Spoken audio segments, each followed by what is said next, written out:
unless there's a technical.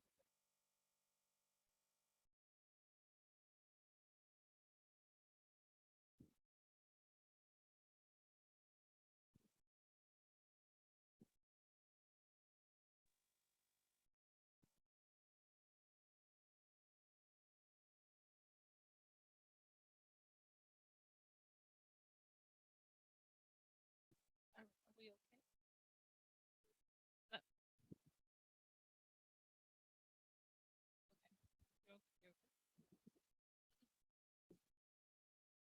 My computer wants to restart at this moment. I've snoozed it, so can I snooze it more permanently? No, my computer wants more like to a university sleep. one. It wanted to Longer. yeah, but it no. Can I snooze it? I have just snoozed it. It's funny. I'll keep looking at it. No. I don't want to. No. It just does that sometimes. It's because I haven't had it online for a long time. I'll just keep looking and make sure it's not. Yeah. Okay, welcome everyone. It's lovely to see many of you connected with us by Zoom this evening and also here in person. I'm really glad to see lots of people here attending this great session late in the day. So I'm Lori, I'm your room chair, and we have Amy, our Zoom tech, and we have Jenny, our Zoom chair, who's actually one of our Zoom participants. So we've switched the order, just so you know. So the presentation on Zegg will be second, and Helen is going to present first, just so you know. So Helen Jarvis is a professor of social geography engagement at Newcastle University. She has a PhD from the London School of Economics, and she does research on intentional communities of collaborative housing, civic engagement, geographies of inequality from a household perspective, and work-life reconciliation. Lots of different topics. So welcome, Helen. And Helen's going to present for about the first 25 minutes, and then we'll move on to the second presentation. And then at the end, I think have some time for discussion. Yes, and I'm really hoping that there's going to be some synergies between the papers, even if they don't look like for now. Slightly different title. The image on here was taken at Findhorn from an experience week. And what I'm really trying to do here is look at some of the lessons we learned from intentionality and intentional community, but looking at across the divide of teaching and inhabiting these eco-communities of practice. So my aim is to deepen our understanding of community-led alternatives to the unending crisis we're witnessing today. I do this by locating social learning systems and people power in terms of community organizing in a pragmatic anti-capitalist framework. To some extent, my approach aligns with the demonstration effect of visiting intentional communities, seeing is believing that another world is possible, with the pedagogy of degrowth, which is really countering the idea of conventional classroom learning. In fact, I engage with the idea of first unlearning what education is conventionally about. Both of these have in common interpersonal skills that we all need to develop to grapple with these unending crises, to remake relationships between us and achieve radical change. So renewed emphasis on forming, sustaining, and empowering micro-social and mesoscale common ground activism benefits from focusing on what I call the social phenomenology of group work, but I'm not going to be focusing on phenomenology today, partly because it's very difficult to say.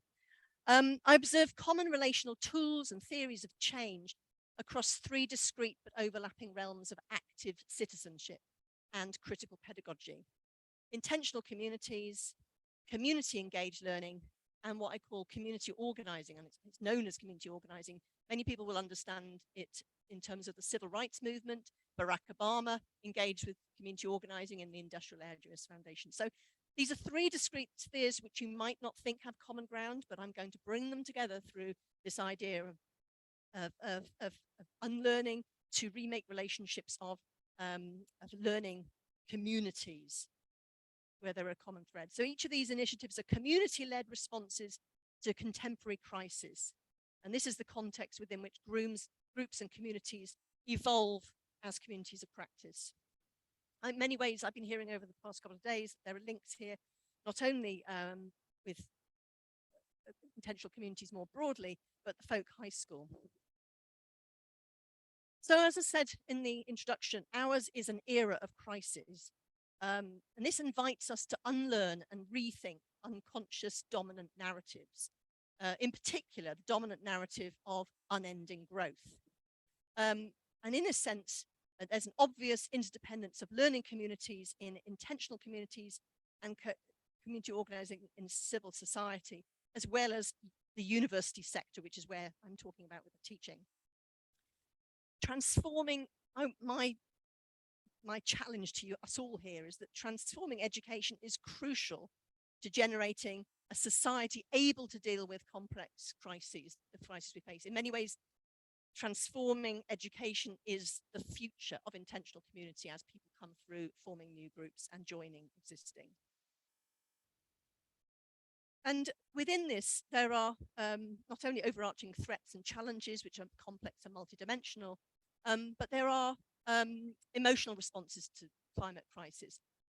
Hope and anger are found alongside rising hostility and violence associated with divided public and political discourse. In my own context, we're recovering from incredibly divided devices and hostile discourse around Brexit.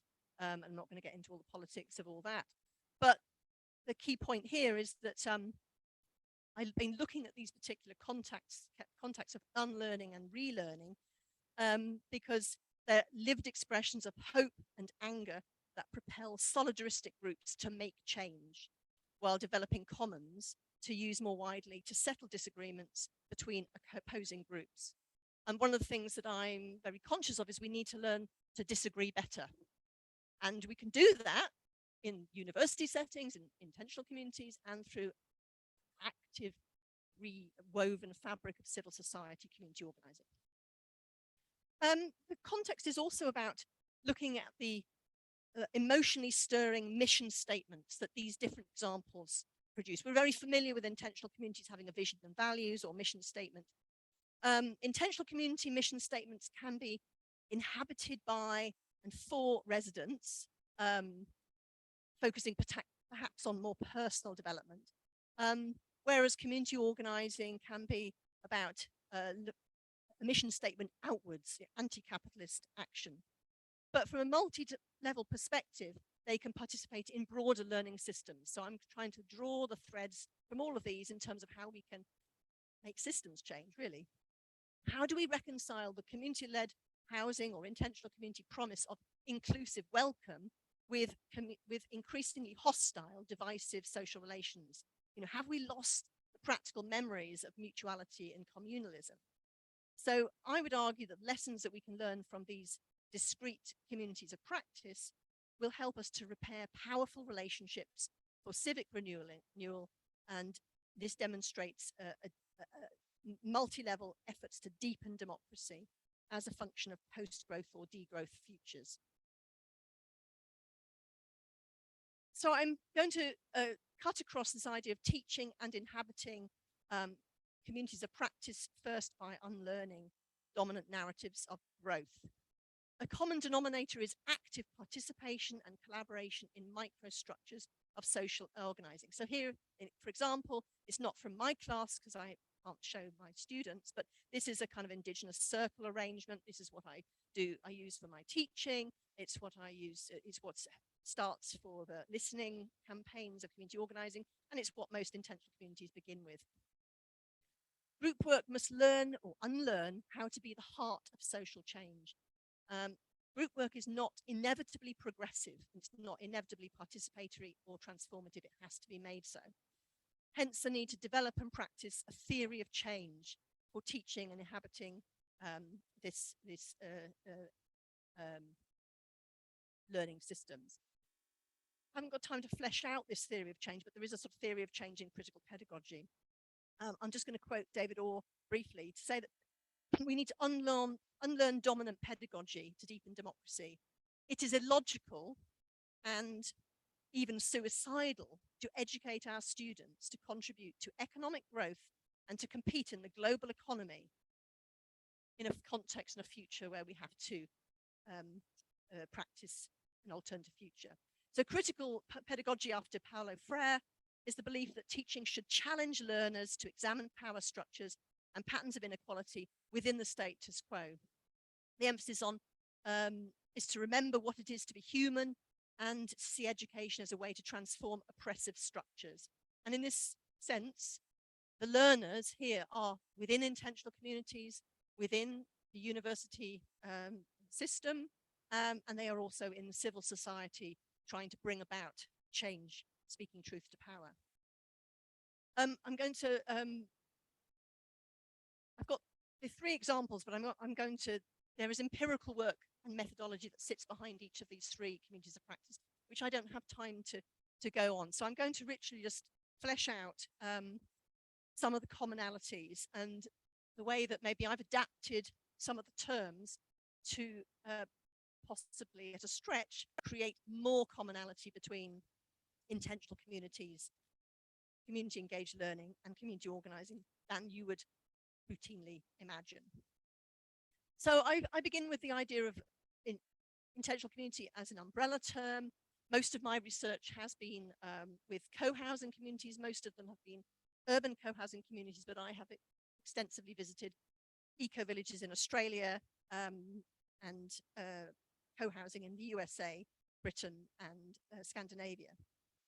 But I'm not touching on that with research here, but the terms I use is to encompass groups that define themselves largely by their socio-spatial structure, their togetherness, as with co-housing, cooperatives, community land trusts, and the like. Recognizing that stated intentions frequently coincide with a strong ecological ethos, and hence eco-communities of practice. Groups thrive on strong relational cultures, and that's where my work is sort of a social infrastructures of relationality. Intentions and orientations are contingent upon collective deliberation, the circle, talking stick, as much as individual consciousness. And the theoretical framework I adopt elsewhere in publications is that social phenomenology highlights the embeddedness and the entanglement of individual actions and agency, our choices, and the togetherness that shape mutual concern, group goals, and joint action. So living together as active citizens calls for social learning systems designed to meet the task, getting a project built, for instance, and the well-being functions of a group self-governance. In other words, can this group love each other enough to stick together through the journey? So there's the task function, and then there's the nurture of the group.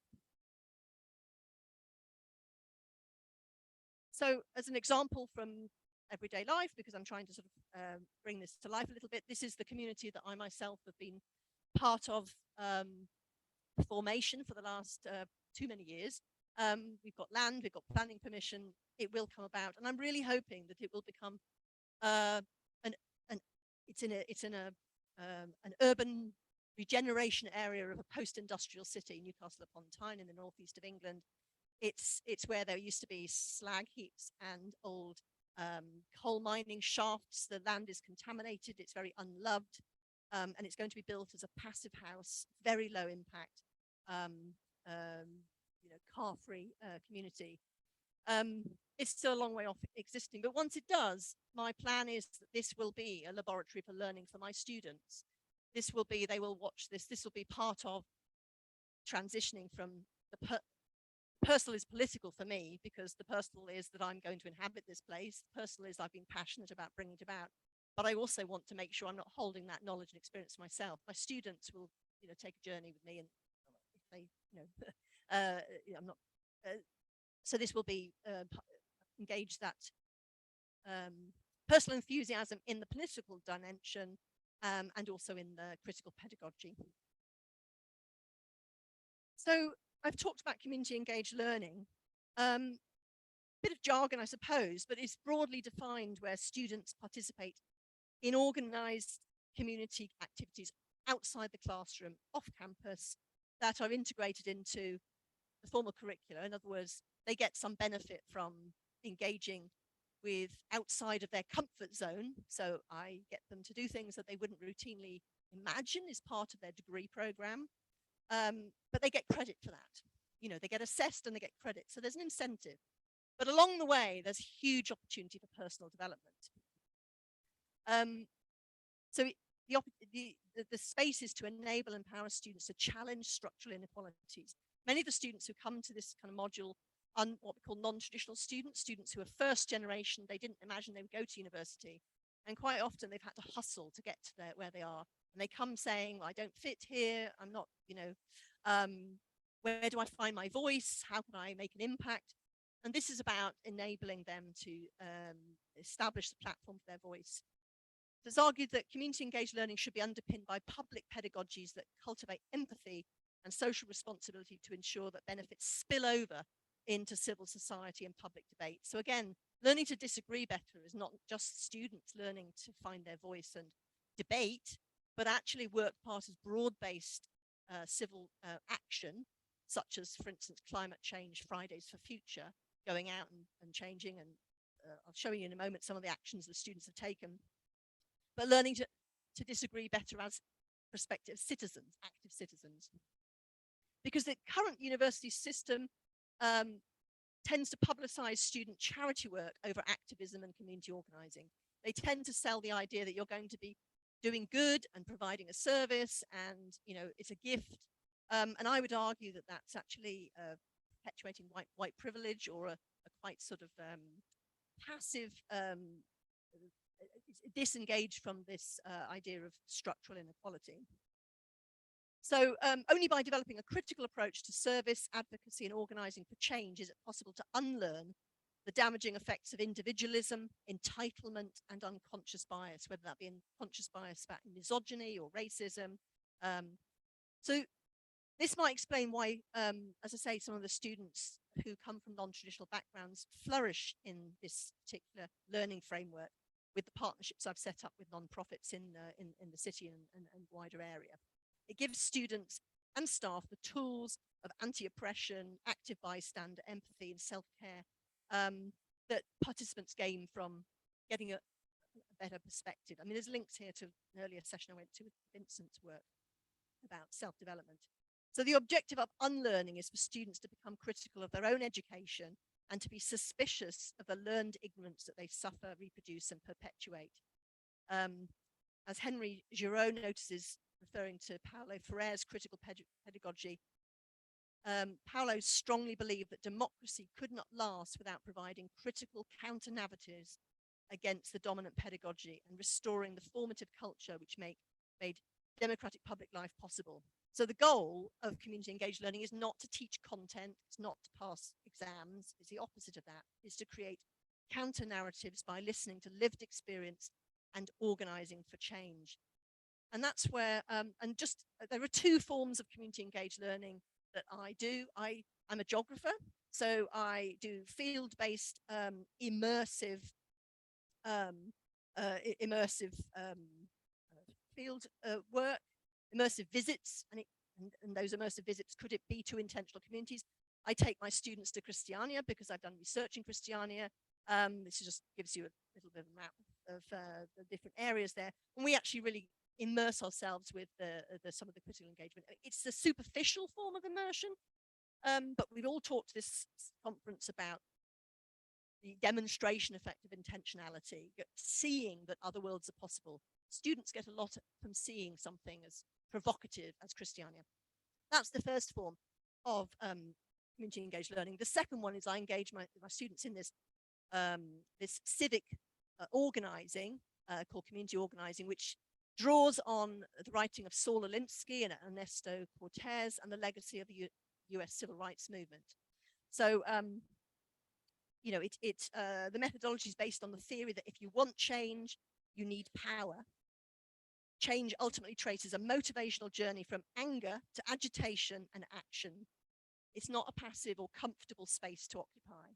And Mike Geekan observes that local community organizing chapters have grown in places and at times when welfare fails by successfully applying the universal principle of organized people and organized money. People pay dues to pay for an organizer to combine their forces to make meaningful change. Small changes. I mean, some of my students just last week were involved with dressing up in adult clothing as 60.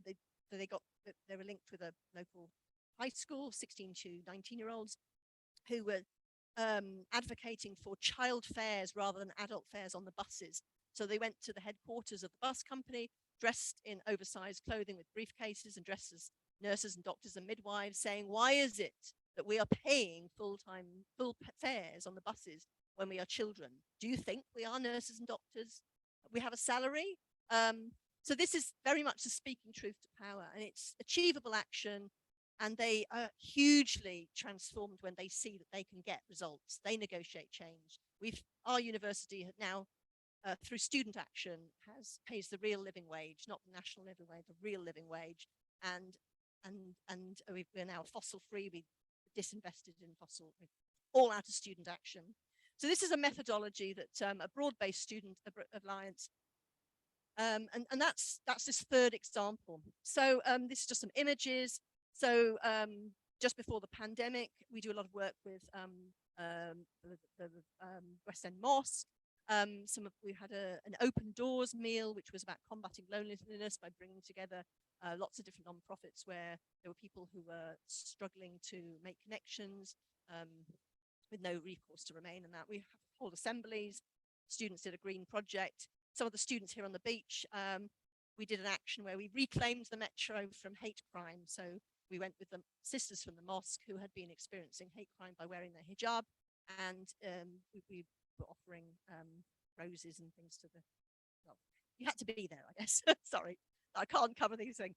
I've got to sort of wrap this up. So I'm going to draw some common ground themes and then make a couple of conclusions. So how can people raised in an atmosphere of competition, alienation, and separation learn to live together harmoniously? Well, I would argue that comparison made across intentional communities, community engaged learning and community organizing, highlights the need to strengthen civil society by harnessing the power of groups. All of those examples is about the power, Margaret Mead, the power of groups. You can change a lot with the power of groups. So this is about deepening democracy and cultivating critical pedagogy, both in formal education. Universities are remarkably not critical spaces in my experience, but also in public life and in informal education. The Folk High School is a fantastic example. So all of these have different responses to this era of crisis by turning anger, at witnessing injustices, oppression, and a flawed world into action. So as an example, one of the students taking one of the workshops, they felt this anger in their own life. They felt that they'd experienced misogyny and depression. What is the point of the university teaching us about all this damage and despair, poverty, austerity, if they don't want or encourage us to do something about it? You make us feel angry and motivated to act, but you leave us to write an essay about the issues instead of mobilizing. You teach us all this content that is upsetting and making us angry without showing us how to use this anger to change the world for the better. So I would argue that some of that anger to action and harnessing, it doesn't have to, it's not all, that feverish anger, but harnessing that motivational journey is common to intentional communities. And it's an iterative process. Students can observe other worlds are possible in the way that communitarians have created the other spaces, but equally, I think intentional communities could learn something about organizing institutionally within their community as much as elsewhere. I'm getting like, so yeah, the personal is political. We do need to learn to disagree better. There's just some images, the kind of places that this is, I think there's testimony to so much of this going on in terms of the community gardens work, co-housing, sort of creating car-free streets and urban repair programs in the Bay Area. So some of these images are from the San Francisco Bay Area, some of them are from England, and some of them from the Netherlands. Concluding remarks. So a common thread in each of these groups is that their success depends on the ability to design themselves as social learning systems with time and skills required to create and maintain solidarity as communities of practice. The latter is usefully visualized in terms of maybe controversially tools of conviviality. I like the fact that Ivan Illich's conceives of clusters of community actions where the community itself is cohesive and solidaristic, but they engage with the broader learning system. They're not inward looking. They're not islands of inward observation.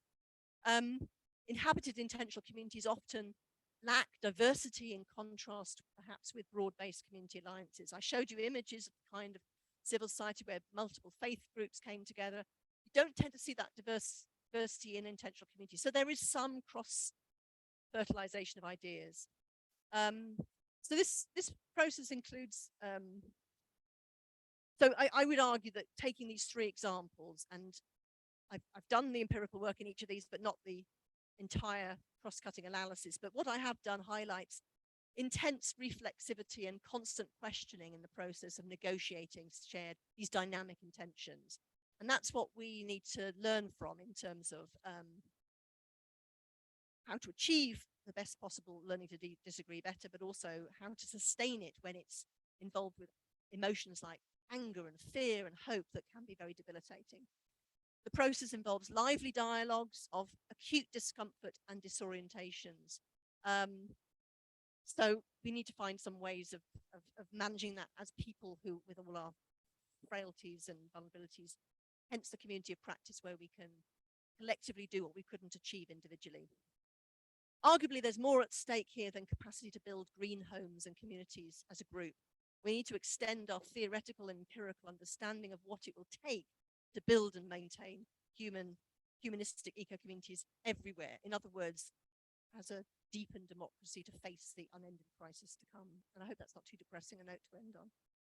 Okay.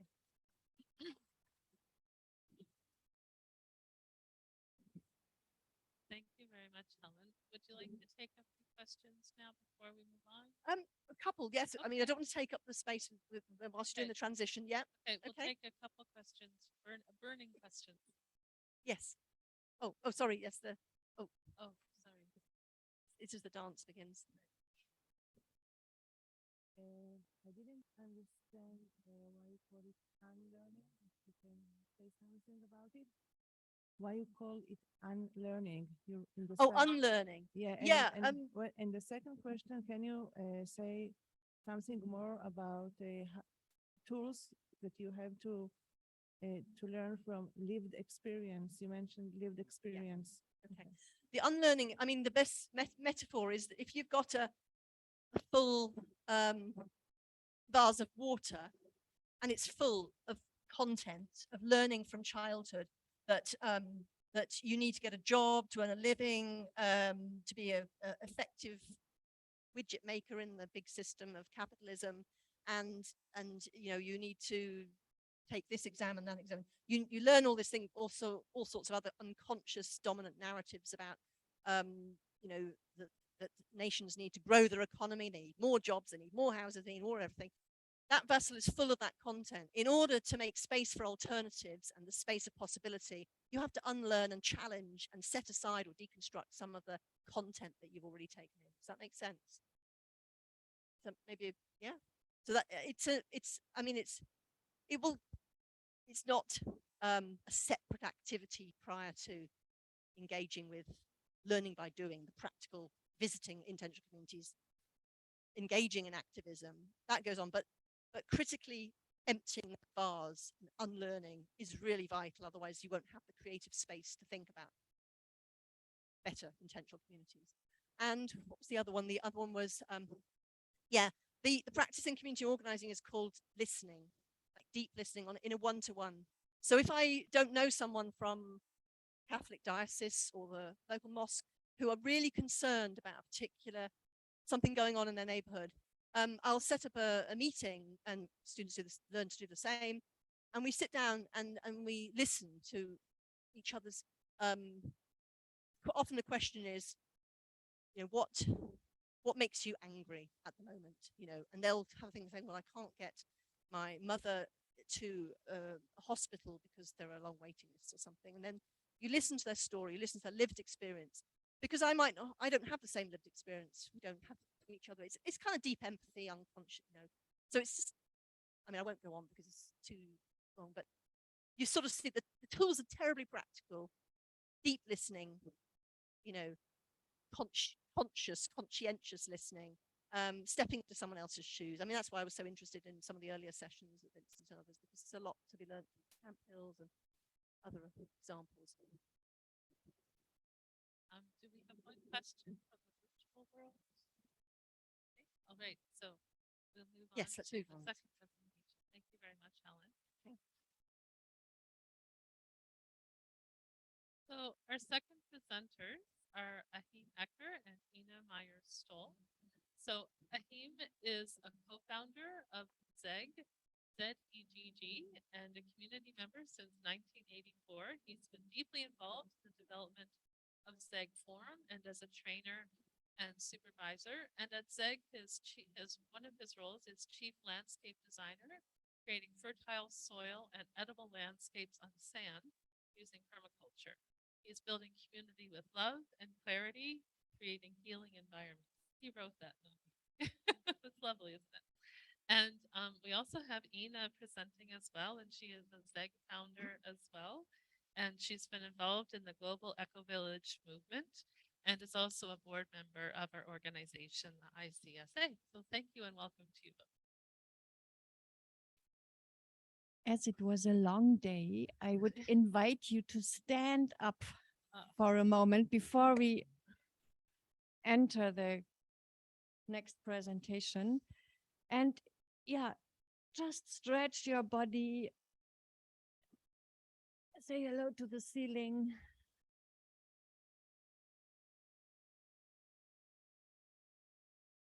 And just become aware that our feet are carrying us the whole day.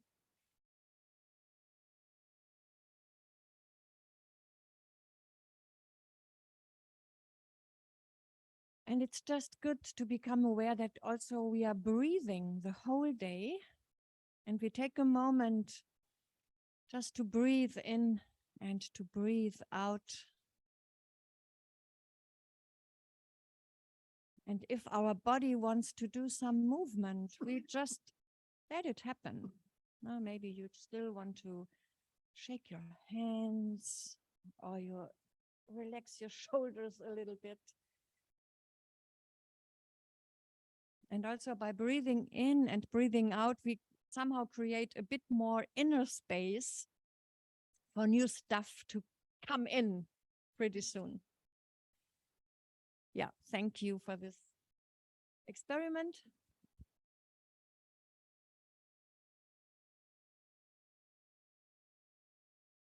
So I will do a short presentation of what Zegg is nowadays. I have a list how it functioned 2001, 2013, and now what changed, the changes, and what my main concern is that we hosted the ICSA, the ICSA, in 2001 at Zegg. It was the first time it was happening in an intentional community and not in a university. And it was interesting to me that at that time, Bill Metcalf proposed from Australia, he proposed, or he told us about a study that usually there's a path in community life. He found it in many communities where it's going from radical to less radical, from spontaneous to professional, and all these things. So we become more normal. We start with a high idealism and we become more normal. We kind of re-enter the mainstream. And at that time, they also, of course, said this will happen to Zegg. So I said at that time, I will do everything I can that it will not happen. So it means remembering why we are there, rekindling the idealism, not the ways we have done it 20, 30 years ago, but the spirit, to keep the community spirit alive, needs constant food, because there's this tendency, which I then termed community entropy. There's this tendency to become one of the rest again. And we need to be these lighthouses. We need to be the places where we unlearned things, where we know that the personal is political. That's what our founder said many, many years. That's how I grew up in community. And I've written an article where I titled it, Loving is a Political Task. So it fits very well with what Helen did. So, and the article you can have, it's online on a website I will show you later.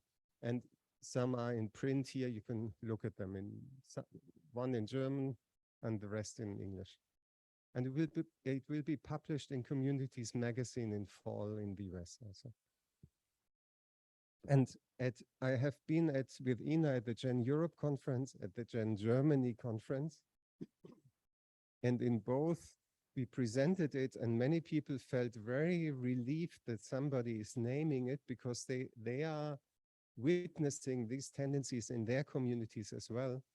And we noticed that it's good to talk about. We don't have a solution yet, but it's good to be open with it, to be clear and talk about it.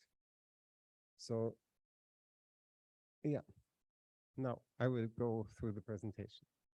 So Zegg was founded in 1991. The community was founded in 1978. We moved to this site at 1991. It's in the former GDR. We could buy it because it was after the wall came down, state properties were for sale. And this actually was the site where the East German spies were trained.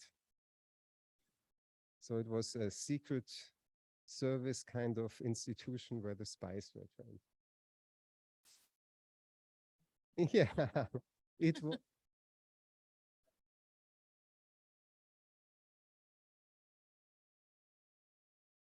Okay.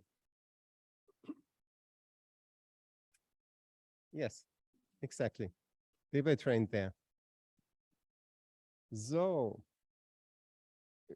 we are now 100 people, and I will not say much more. You can find online, you can find more information. So please, the next. This is just a chart to show that the community started, which was called Bauhütte in 1978. Our founder was Dieter Doom. And in 91, we went to the location of Zegg, and Tamera was started in 1995. We are both from the same community. Of course, we developed a bit different, but we have the same background. Next. And we are a founding member of Gen Europe and of Gen Germany. We are in this community network ever since and very active.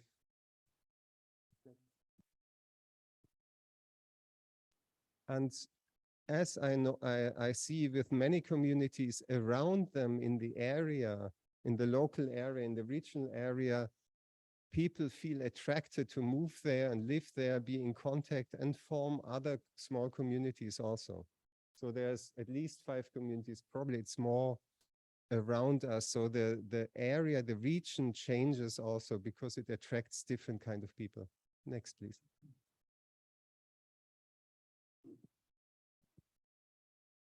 So this is our mission we wrote down how many years ago?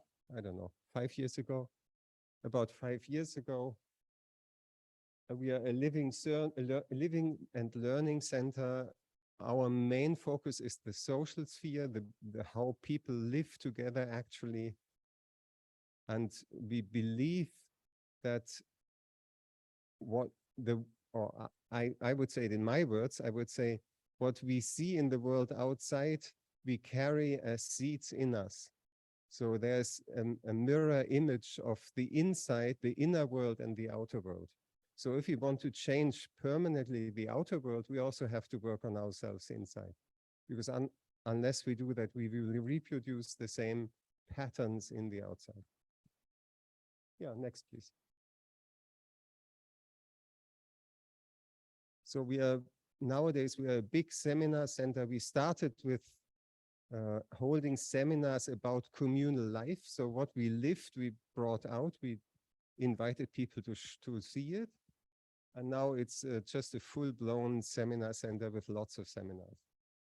And we are kind of a self-governed big seminar center and a community.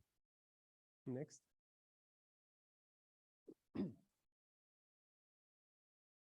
Just, I won't explain it. We have sociocracy as the base of our decision making since 10 years at least. Next. And we are known for the forum, which was brought by Dieter Doom in the beginning, and it, of course, it transforms a bit.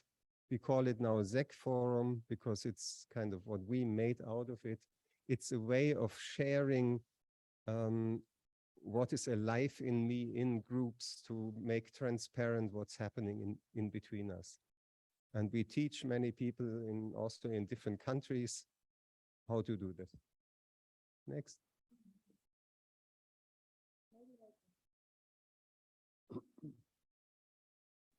We own the place together. So we bought it as we formed a limited company at that time. Now it's a non-profit company. So the place is non-profit, the houses and the site is commonly owned. But we have our individual finances. And we share all the meals together if people want, but they can also eat at home. Next.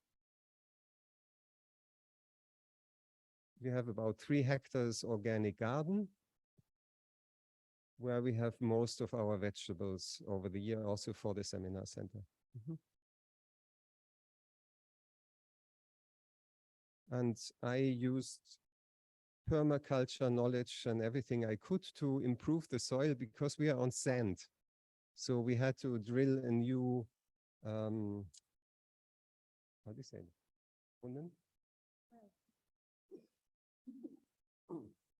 We had to drill a new well, and there we could see it's like 50 meters sand until we reached water.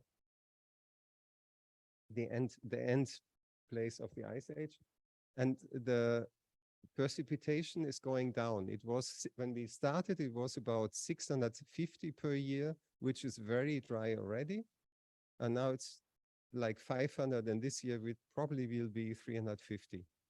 So like all over Europe, all over the world, actually, precipitation is going down, or it's being flooding. So we have to work with that. For that, I needed to improve the soil, but still, our forests are dying. We are in a forested area with lots of pine trees. And the predictions is from the foresters around that in 10 years, probably all the old growth forest will be gone. Okay.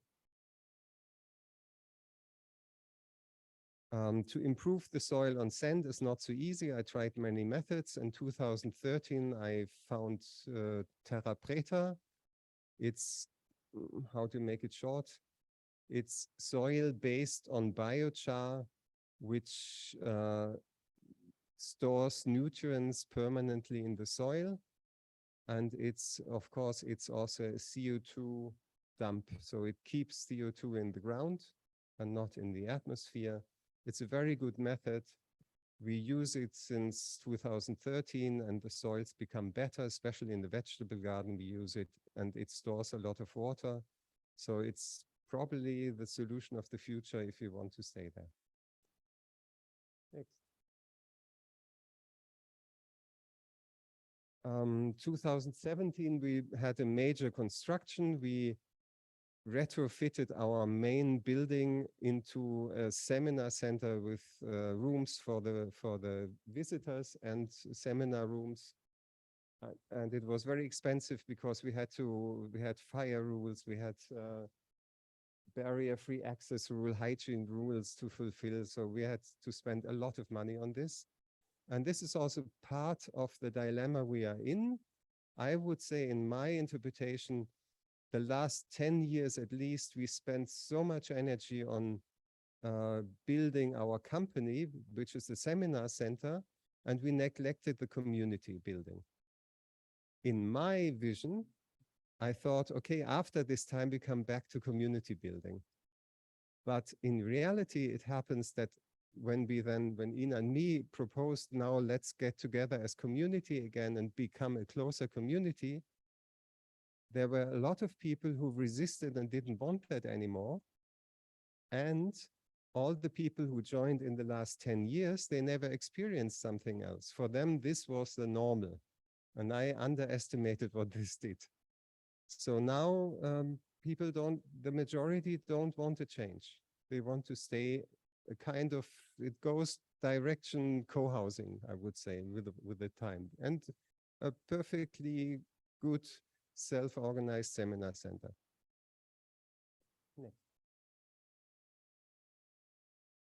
We have our own heating system with wood chips from the surrounding area, and we have thermal solar. And so it's kind of CO2 neutral. It's not really neutral because you need gasoline to get the wood chips there to chop them and all that stuff, but it's more or less CO2 neutral. Next. And we have our own electricity with photovoltaics and 3 cogeneration plants, but they use gas. And you know what's happening now. We will not be able to produce, probably from winter on, we will not be able to use them anymore, I guess. So we have to buy electricity again. Okay, next. And still in 2011, we made a new energy concept because we changed the energy system, and we found out that with insulations we've done so far, we saved about 40% of the original energy. So it was surprising to us that it was already so much, but it's also because it was so bad before. So next, please. And this is just one example, one building that was hardly insulated. I initiated an insulation, and before it used 100 kilowatts of energy for heating, and afterwards now about 15 kilowatts. So this is how much you can do, but it costs also a lot of money and energy. And it has a photovoltaic system on top. Next. We have our own water, our well water, and our sewage system, which is approved. Yeah, next. And now the charts. I don't know if you can read it from back there. We started in 1991, we started with consensus. We had still some form of leadership, which changed very frequently. We tried many things. And 2013, we already had holacracy installed, which later we turned into sociocracy. Nowadays, we have a management, we have CEOs. Yeah. And the social tools at 1991, it was the Zegg forum. Later came nonviolent communication, constellations work, smaller subgroups, people went to therapy. And yeah, and this trend even became stronger, up to the point that nowadays we don't use much forum anymore. In small groups sometimes, but not in the big community, very rarely when we do intensive times. Group size went from 60 about to 100. And we had, in the beginning, we had a central idea of what we are about, transformation in the world, forming a new culture, giving an example of how it can be done. We are much more diverse now, but also we lost the focus in a way on transformation. And there is a tendency, I would say, and many people maybe wouldn't agree, that we deny reality on some ways. So what's happening in the world many people still think it's not so bad. I would say it's very bad, the situation in which we are in. We have a quite high turnover and less community cohesion. We used to have a children's house. Now it's more nuclear families, and the children's house is not there anymore. Or it's there, but it's not used as a children's house. Next, please.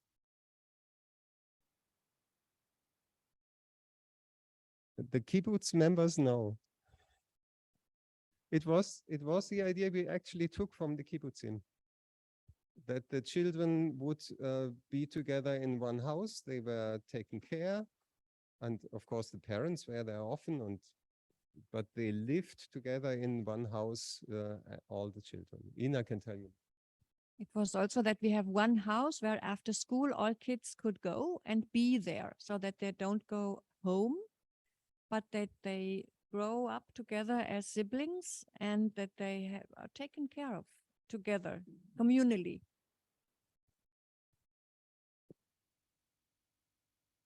So, in the beginning, it was very clear when we call for a forum which creates transparency in the community, everybody would come. It was a no-go not to come unless you had something very important to do.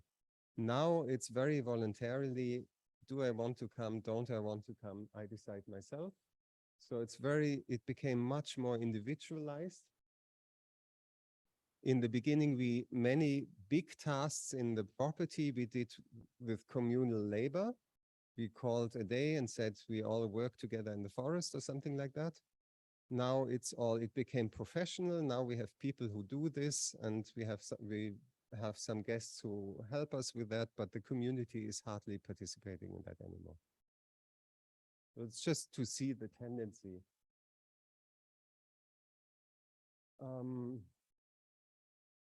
In the beginning, forum incorporates social feedback. So we tell each other how we see each other, and that we saw that as a very good measure of regulation so I know what other people think of me. And this became much less now.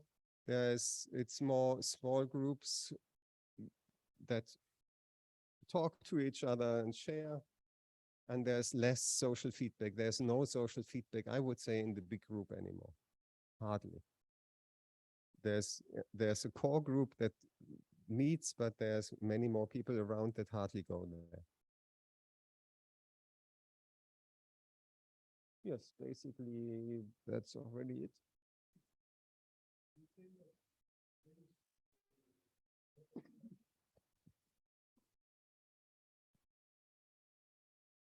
You say that there is a lot of transfer,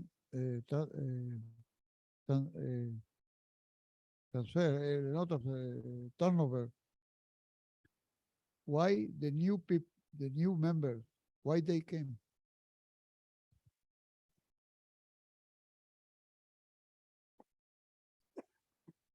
What I heard is that the question is, why did new people move to Zegg, let's say in the last 10 years? So my spontaneous answer is that definitely Zegg is a very inspiring place when you come from the normal mainstream society.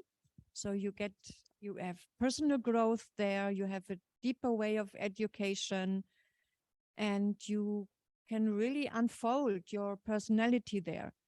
And what we experienced that probably after 7 years, that is a kind of average, then people somehow are either overwhelmed by the amount of work, and we had many guests before COVID. So you really need to love being at a busy seminar center. And so for many people, it was also too overwhelming. And something to add? What we also experienced, that more people are now interested in personal growth individually.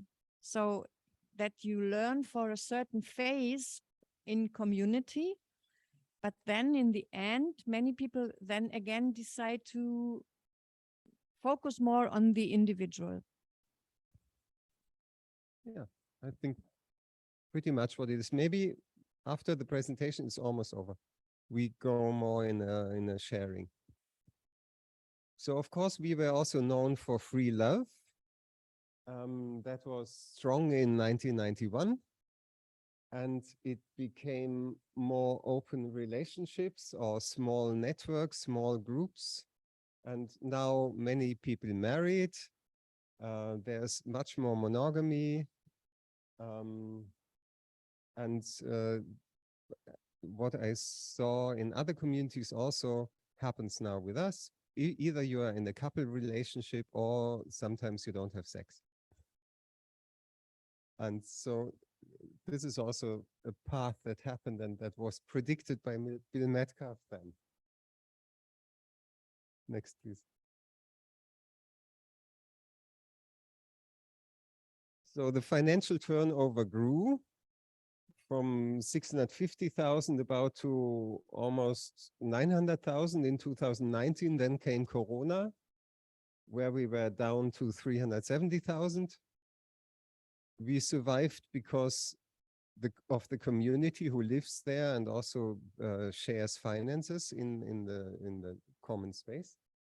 And there were state aids, and people donated a lot of money for us because we were non-profit. That was an advantage of the non-profit.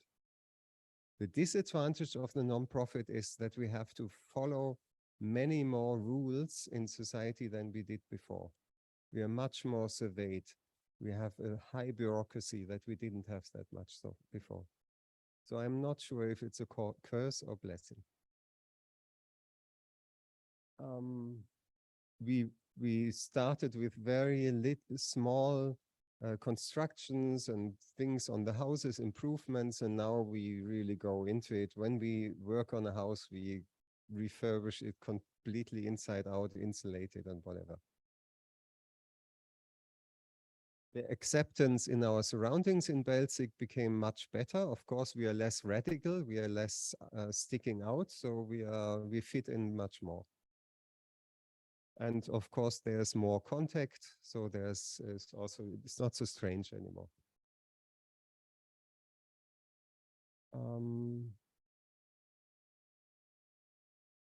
So we are a very successful seminar center nowadays.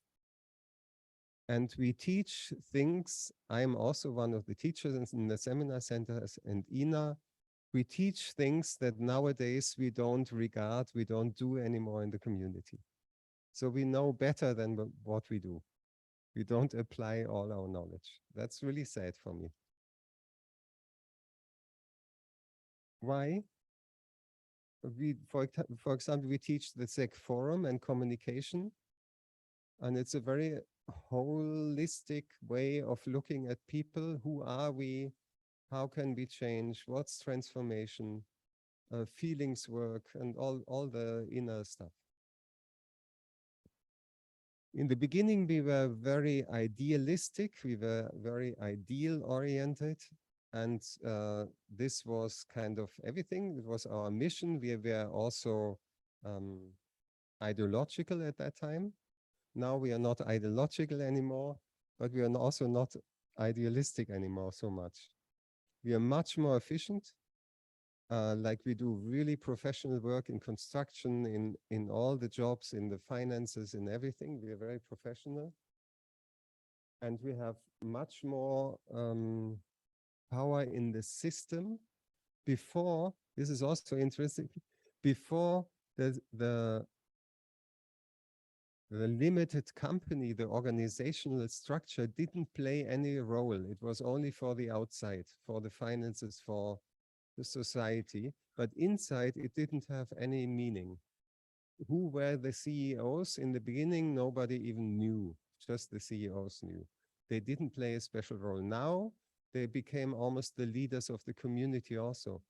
But the problem is, people who are sitting in the management are not the people who are doing the community building. Most of them not. There's a few, but most of them not. They are very good in their jobs, in their business, but it's too mixed. So now we would need to take it apart, business and community. Next. Almost, yeah. There's future project. It's just we wish to attract younger people. We are also an aging community like the German average. And we want, after constructing the official houses, now we need to construct a house for ourselves, for communal living. And that's the next idea. But I don't know if it will happen and when it will happen, because the prices go up very much. And probably our income will go down because people don't have so much money anymore to spend on seminars. This is what I expect. Yeah, next, and that's the last. Yeah.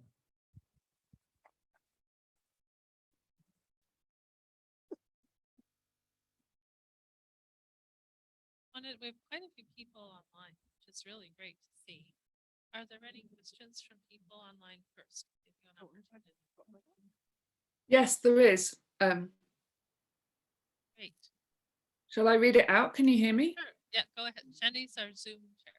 Go ahead, Jenny. So this is from Albert Bates. Hello, Achim and Inna. What is the favorite method you know now?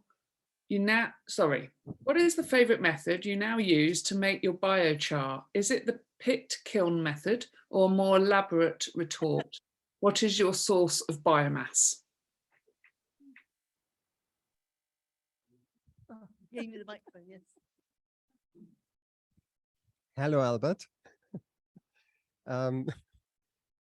We use the kiln. We use the wood scraps from our trees and turn them into biochar. And if we need a new heating system, I would go for a biochar producing heating system, wood chip burner. Great. Anyone? I think Yeah.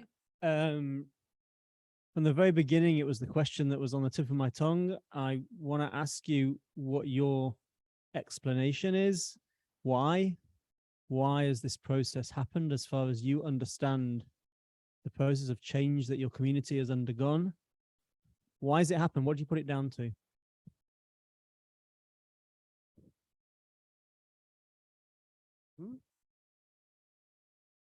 How you could prevent it? That's a good question. My learning is that community building is a constant process. And what Achim said, that we made it less because there were always important things to do, to build and to run seminars. And so we neglected this, let's say, daily practice. And what I now learn is that then it's really, really difficult to somehow shift back, because we stopped in a way doing it on a in the beginning. We had community gatherings every evening. And so over the time, it got less and less and less. And then it is really also for people who joined the community and didn't experience this intensity, it is much more difficult. I think for new people, it's even frightening. And in our experience, communities don't experience the entropy so much when they have a strong leader who is still existent and living and accepted, or when they have a strong spiritual path. Then they usually meet at least once a week to kind of remember together why they are there, what is their mission and stuff like that. So this kind of regular community building is needed, or on the idealism level, to maintain it. In the beginning, we thought we built community a few years, 2-3 years, and then we have it and we can enjoy life and be whatever. And now we learned on the hard side that that's not it. I mean, we're still a community. We are still better than normal society in our footprint, in the way we treat normally, yes.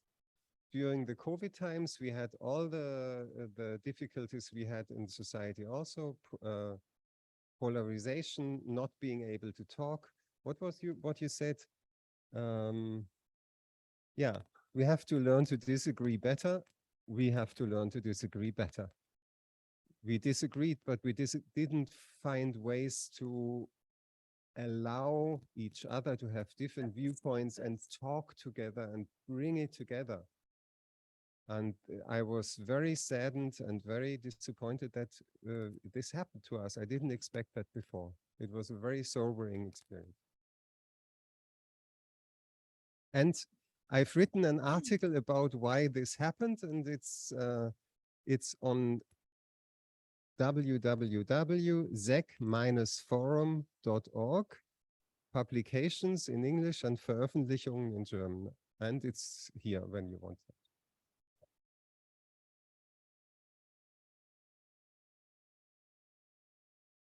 Yeah, thank you for that great presentation.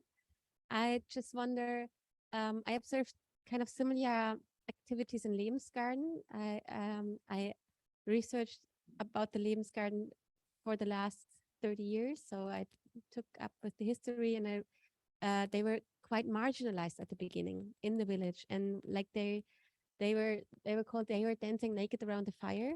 And this community like was really strong at the beginning. You can imagine like a bunch of hippies going to a conservative rural area in Germany.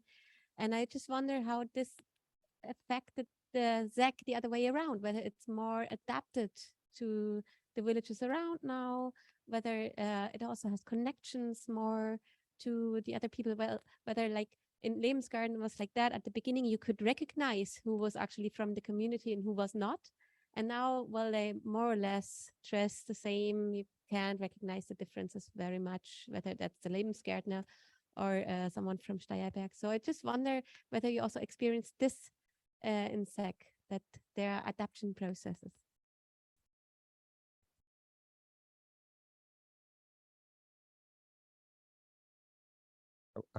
I would describe it the same.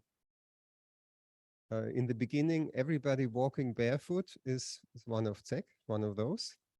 Now we have barefoot hiking paths around in Belzig, which normal people go and walk barefoot. So also mainstream changed a bit in our direction. It's, yeah, we had, but maybe we became, some people in Zegg also became tired of being different, and they wanted to fit in again. It's as a constant stress to be different and to defend why you are different. So I think there's lots of tendencies in there. I just thought there are so few places where there's a difference, which are the lighthouses for change and transformation. I wish that people who don't want that anymore go back into normal society and allow this place to stay the lighthouse.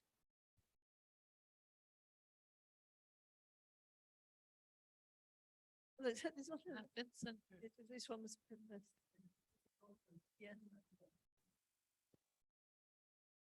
I have a practical question.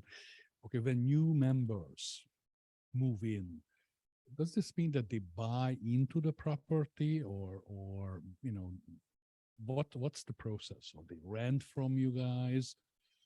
And you know, and if I'm moving out, what happens to my related questions? One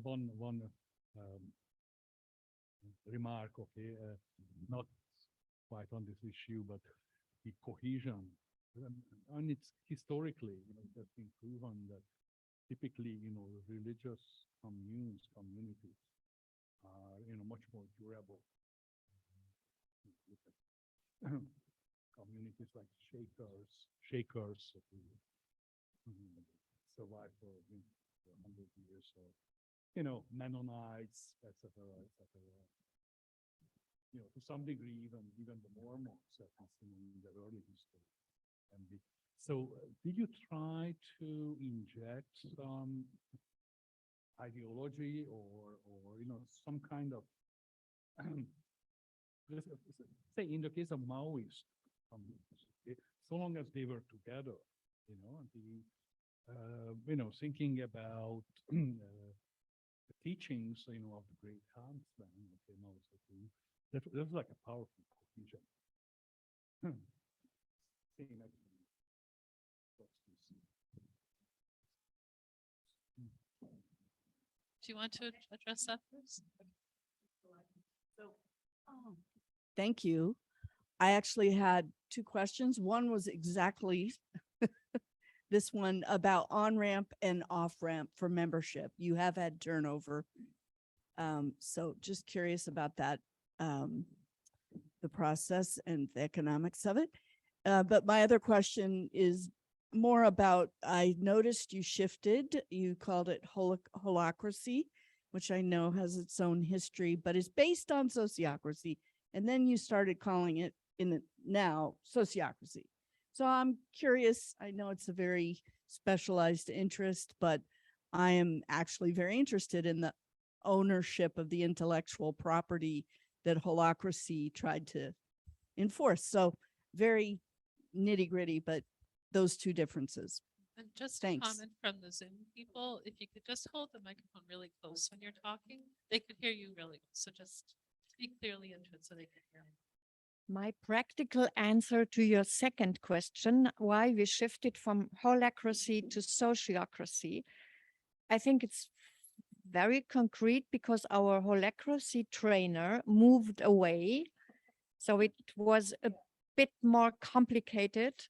And then we got trained in sociocracy. And for us, the way how we were trained in sociocracy fit a bit better. So I think we could adjust a bit more easier to the sociocracy system. And so now for almost 7-8 years, we are working with this, and we are also still adjusting and finding the best ways how sociocracy works within a big community as we are. And the thing was how to move in. I think Zegg makes it really difficult to move in. For example, it takes at least a year where you stay at Zegg as a close guest of the community. And the first 5 weeks, we really create a dense communal experience where you can really feel how is it when I, as an individual, am part of a community which is bigger than I am, and what does it do to me? Also there we communicate our values and teach the practices of forum, for example, and other tools. And nowadays, people, when they come out of the 5 weeks community training, they're a bit disappointed that real life is not so intense. That's the first step. In former times, they weren't. And you are asked to donate 5,000 euros in the first 2 years, and also to give a loan, which you get back when you move out. And you can move out quite easily. You just announce it 3 months ahead. And of course, you share in the community why you want to move out. And why didn't we introduce some kind of ideology and stuff? I don't know how to do it, because we are so diverse now and people have their own ways of also spirituality and whatever. I think what you haven't laid down in the foundation of a community is very difficult to introduce later.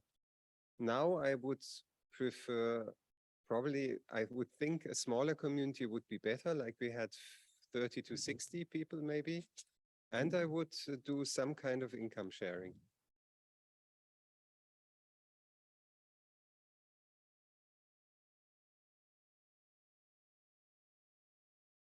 I know Zegg, we know from 1921, and from time to time, we meet and you told me about the problem of the second generation, that they influence, they don't go on with you, and their influence is not in communal sense and so on. Why you don't say nothing about this now?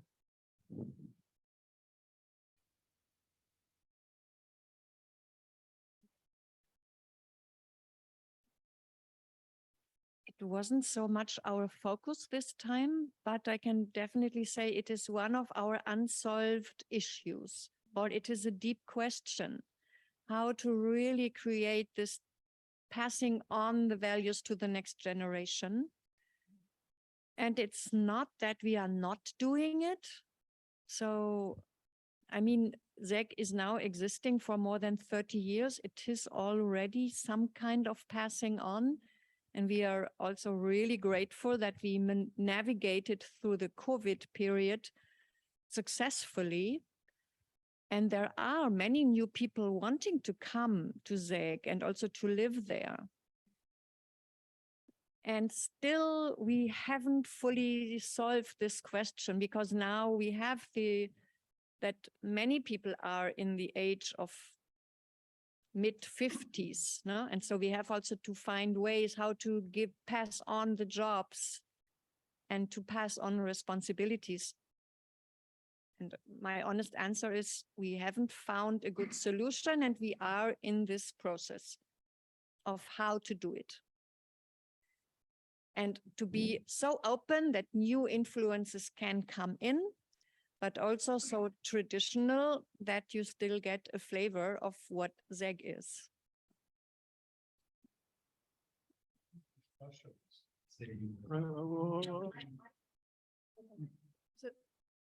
So Is there something? There's a comment. I don't know if it's a question. There's just a comment for you, Betsy, but you can look at it. So something about sociocracy and holocracy. You can.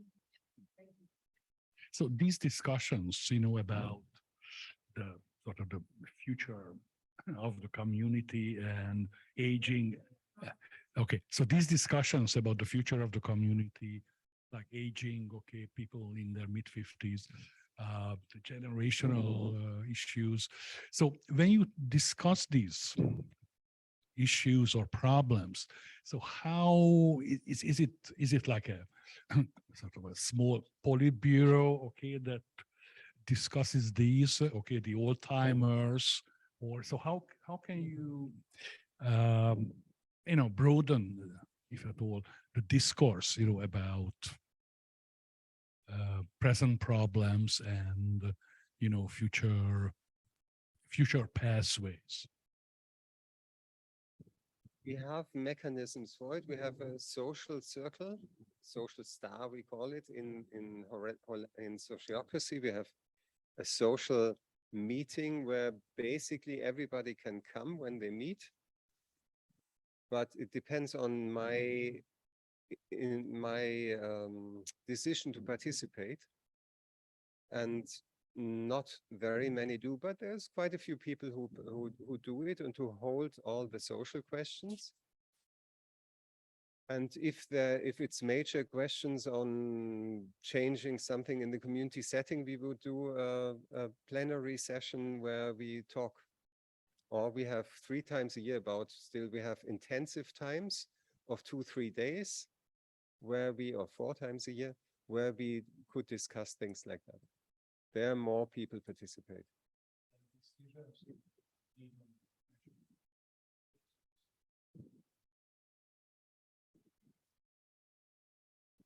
The question is, how do we make the decisions then? We make them by consent with sociocracy, and some decisions we have a bit different, like if new members join, we need enough people who say yes, and nobody who says a veto, for example. There we have still a bit different. You can have a veto, but a single veto is not effective. But yeah. And just to remind you, you're also welcome to have questions or comments for Helen as well. Yes, of course. Well, only They're as both- much as we were hoping Yeah. that this latter half would make some connections around the themes. Is If there there a are, question? I was just noticing how some of the patterns that you described, which were very like interesting to see, are similar in some ways to what I've read about in young religious movements. And have you maybe looked into that? What's coming next? because it's very like, maybe there is some pattern that you can recognize what's coming in the next 10, 20 years from that. No. No. Predict the future. Yeah.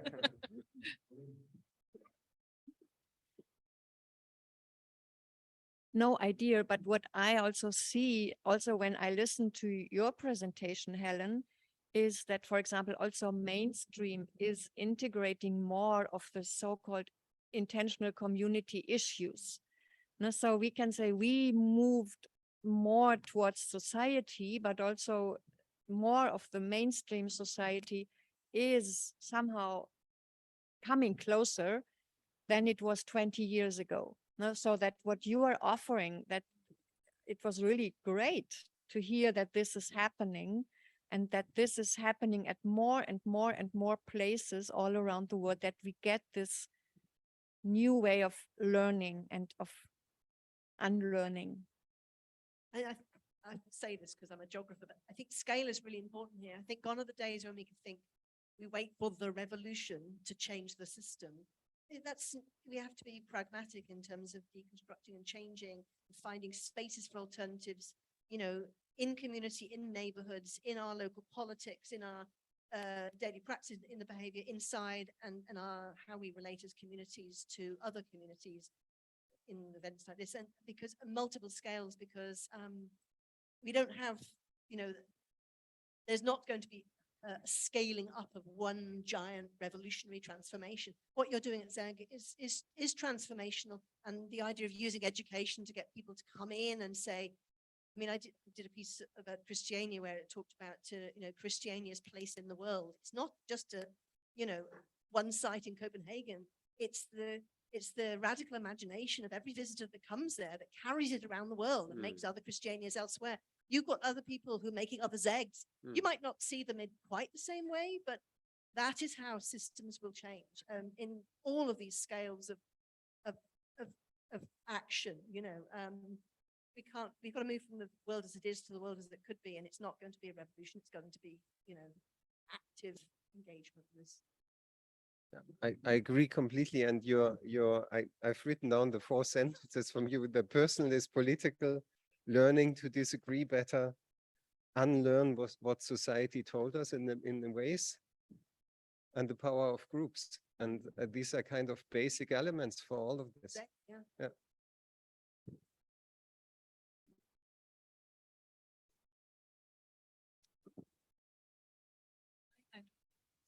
Did anyone online have anything you wanted to ask?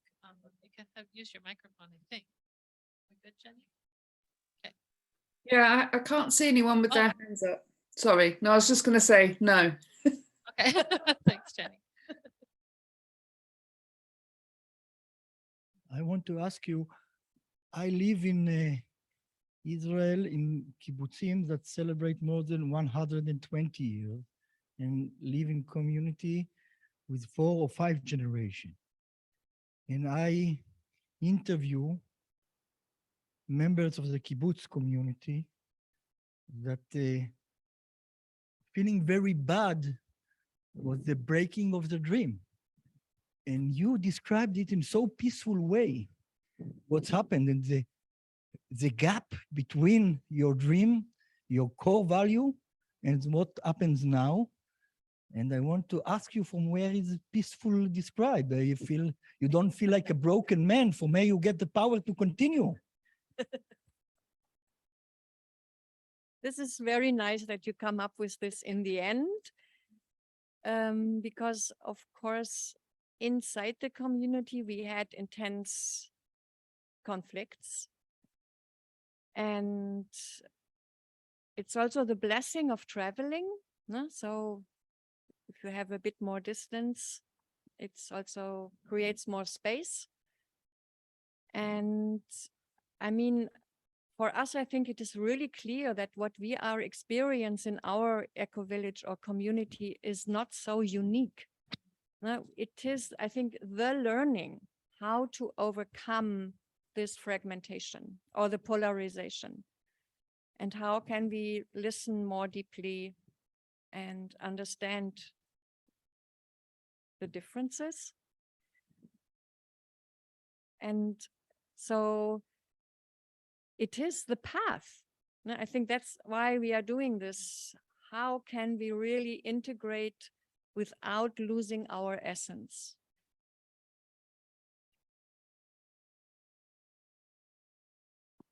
And we had our ups and downs and our downs also, and we had really our conflicts, hard conflicts, which hurt a lot. And now we are on a sabbatical, and we, as I said, we were with Gen Europe, Gen Germany, and now here, and we find people who understand what we are talking about, and that feels good already. And I don't know what the conclusion will be. If the conclusion will be, I will have to start a new community, or I find another place where people are really up to it again, or by ways of miracle, Zegg community transforms into something essential again, as I would like to have it. I don't know. But in me, the community spirit is so strong that I will not give up. I mean, this is what I'm doing as I'm planting trees. I'm planting forests, even in Zegg when all the other trees die, because otherwise we will have a desert. So I don't want to live in a human desert and not in a natural desert.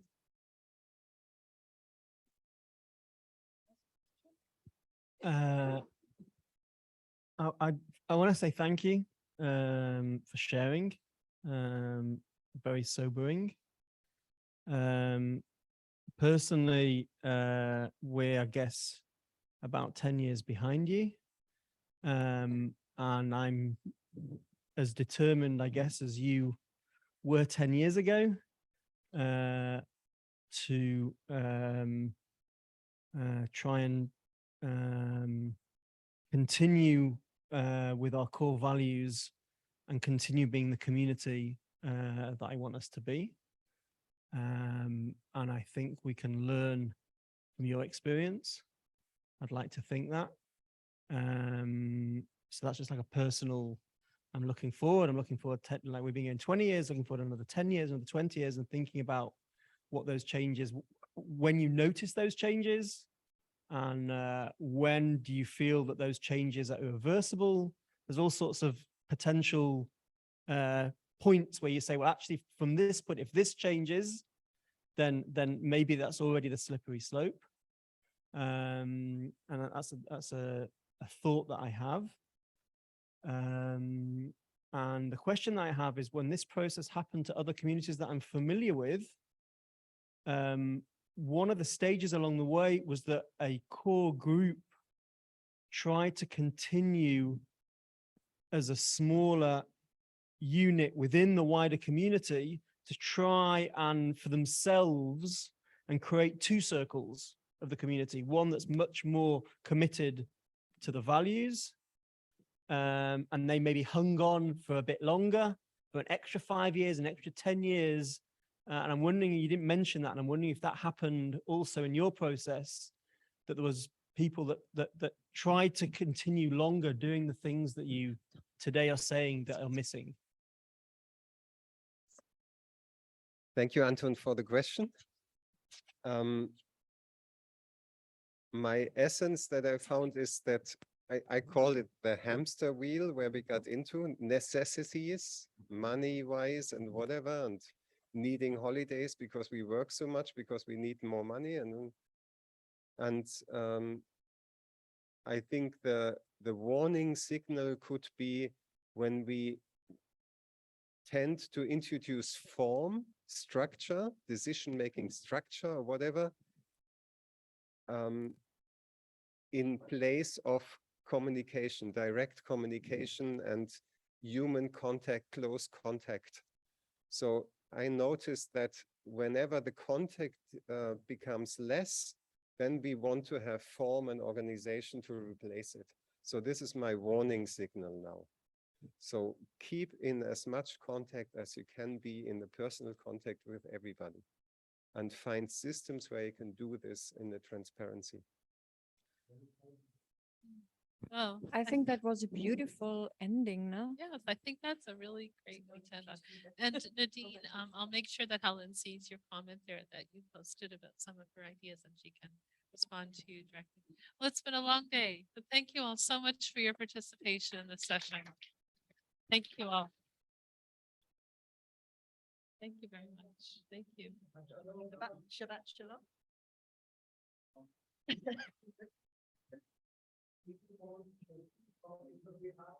I was waiting for the, no, it's not, doesn't seem right. Okay. Maybe a morning. It's a